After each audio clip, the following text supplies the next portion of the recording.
Di bumi yang kita tinggali ini tersebar banyak banget negara dengan potensinya masing-masing. Kita bisa lihat Amerika Serikat dengan lahan pertaniannya yang melimpah, atau negara Timur Tengah yang kaya akan minyak bumi. Banyak faktor yang menyebabkan hal tersebut, mulai dari letak geografis, sumber daya alam, kondisi ekonomi, dan sumber daya manusia yang dimiliki. Faktor-faktor ini juga tidak hanya memberikan potensi, tapi juga kekurangan-kekurangan yang tentunya menjadi masalah bagi setiap negara. Lalu, gimana sih caranya agar masalah itu bisa ditanggulangi? Gimana caranya negara-negara yang lahan pertaniannya sempit bisa memenuhi kebutuhan pangannya? Atau negara-negara yang justru hasil pertaniannya melimpah bisa lebih memaksimalkan potensinya itu? Ya, jawabannya adalah ekspor dan impor. Dengan ekspor, kita bisa menjual produk-produk yang melimpah di suatu negara. Dan dengan impor, suatu negara bisa mendatangkan kebutuhan-kebutuhan yang tidak terpenuhi dari negara lain.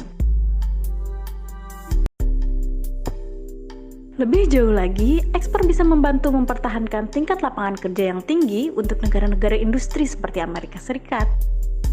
Pada tahun 2012, Amerika Serikat diperkirakan memiliki 4,9 juta orang yang terlibat dalam produksi barang atau jasa yang dijual ke negara lain.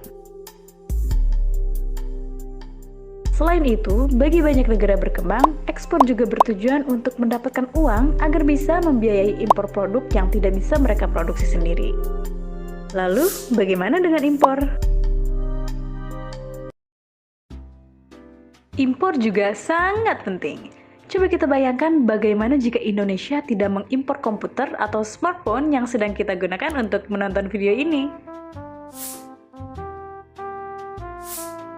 Gak hanya untuk lingkup negara, impor juga sangat berperan bagi produsen yang memproduksi sebuah produk yang berkualitas. Kita lihat iPhone, ponsel pintar asal Amerika Serikat ini mendatangkan komponen-komponennya dari berbagai negara.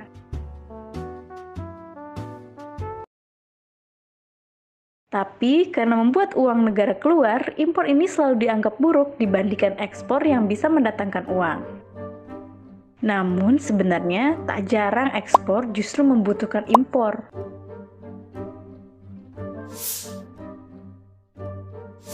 Tekstil di Indonesia misalnya, industri sebesar 150 triliun rupiah ini menyumbang 1,11% PDB nasional pada 2017 dan merupakan salah satu dari 10 eksportir terbesar di dunia. Angka itu hanya akan terwujud jika industri melakukan impor katun, mesin, serta teknologi pendukung dari negara lain. Jadi, seperti itulah peranan ekspor dan impor bagi suatu negara.